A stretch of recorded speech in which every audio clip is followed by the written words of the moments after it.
Our next guest here on Football America is none other than Richie Leryea of the Canadian men's national team and Nottingham Forest to the championship in England. Richie, great to have you with us. Welcome to the show. Thank you guys for having me. I'm looking forward to speaking to you guys. All right, well, let's start with something that I'm sure many of our viewers are not looking forward to, but we got to go back to that big victory over the United States. Just how did you guys pull it off? Yeah, I think it was a good game. They're a very talented side. They're a good team, and we knew it was going to be a fight, and it was going to be a really, really hard game because they're obviously a very good team. So I think we executed a pretty good game plan in a sense where we were able to, match a lot of things that they did football-wise, but then I think, ramped it up intensity-wise throughout the entire game. Richie, I got to ask you, John Herdman's a very interesting character to me. He was the Canadian women's national team coach and then goes and coaches the men's team. What is it like as a player to play for John Herdman? He seems like a player's coach type of guy.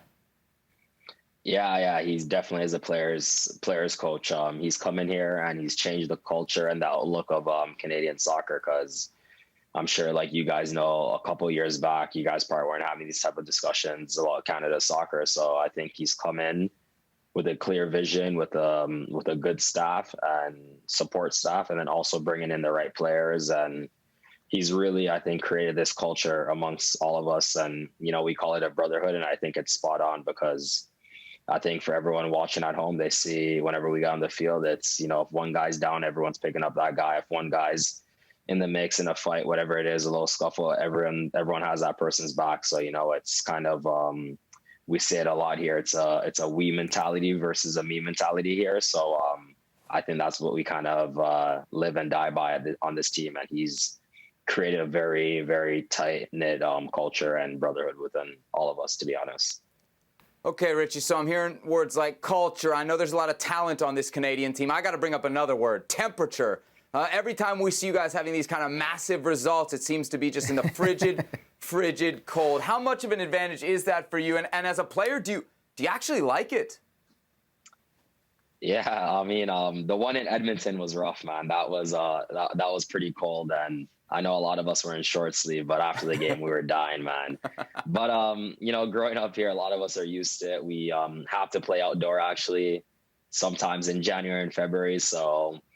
For me, it was something I was a little bit used to, obviously, but not necessarily love playing in negative 20 degrees Celsius weather. But as much as I didn't like it, the guys on the Mexico national team hated it even more. So that worked. That worked to our benefit. But I mean, I think it's smart. You go to Mexico, you play at Azteca, and you play in altitude, so they have that going for them. So maybe this is something we can do moving forward, where advantage, whatever you want to say. It's something we're used to versus, for example, the Mexicans are used to playing at Azteca and altitude. So I think they have that. We now have this. So it's, I don't know, maybe something we can continue to use moving forward. That's an interesting question that Sebi just brought up, and interesting comments you have about using it to your advantage.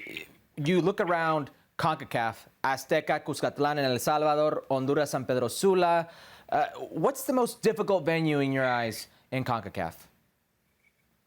Well, we've gone to Honduras recently, and we've also gone to Azteca. So, and we've also been in Jamaica as well. So, all of those were different and difficult in their own ways. Azteca, obviously, with the altitude is really difficult, and they're used to it. And none of us were used to it, so it's difficult. Honduras was also, difficult as well. I know they weren't full capacity, but you could feel the energy that the stadium has. And Jamaica was a completely closed door game, but as Jamaica, the pitch is what it is, and the weather, it was extremely hot on the day. So, it's tough. So probably I would say Azteca for me, even though it wasn't full capacity, but between the altitude and then the magnitude of the game, it's, something that professional soccer players die for, and those are the type of games you want to play in. So I would say in terms of the magnitude and altitude and the type of game we wanted to play and how big of a statement we wanted to make, that was the number one for me. Richie, you guys entered this window first in CONCACAF. You're going to leave this window first in CONCACAF. And I think what makes it so impressive is that you've done it in this window without Alphonso Davies. How have you been able to manage to kind of maintain that level without, I think, what's very easily your best player and probably the best player in the region, without a doubt? Yeah, no, definitely. You know, when you're missing a player like that, and he is the best player in CONCACAF, it's a huge loss for you. But again, I just bring it back to the culture that we've created here with Canada Soccer, and it's a group that fights for each other, and we really believe now. So it's obviously we miss Alfonso, where we hope he's all good and he'll be joining us in March. But it's also, we all took it as an opportunity to again make another statement across CONCACAF, is like, yeah, our best player is not here, but we can still go and win games, and we're gonna go and win games. You know, so I think this is what the best teams in the world do. They don't have their talisman, the main man on their team, and they still go to these places, play against top opponents, tough conditions, and win games. So yeah, I think that's a big part of it. And also the pool on our team is deep. We have a very deep roster. One man is down or a couple of men are down. Obviously we'll miss them, but we have a strong enough pool to compete with anyone, with even a guy like Alfonso, as good as he is, missing. Richie, let's talk the big move. You just completed a transfer to Nottingham Forest. It's in the Championship Division. In England, reports out of Toronto where Toronto FC was ready to make you the highest paid fullback in Major League Soccer. It's a World Cup year. You could have easily stayed in Canada, in Toronto, and still been a starter for Canadian men's national team in a World Cup. Why take the chance or the risk in your eyes and go to the Championship?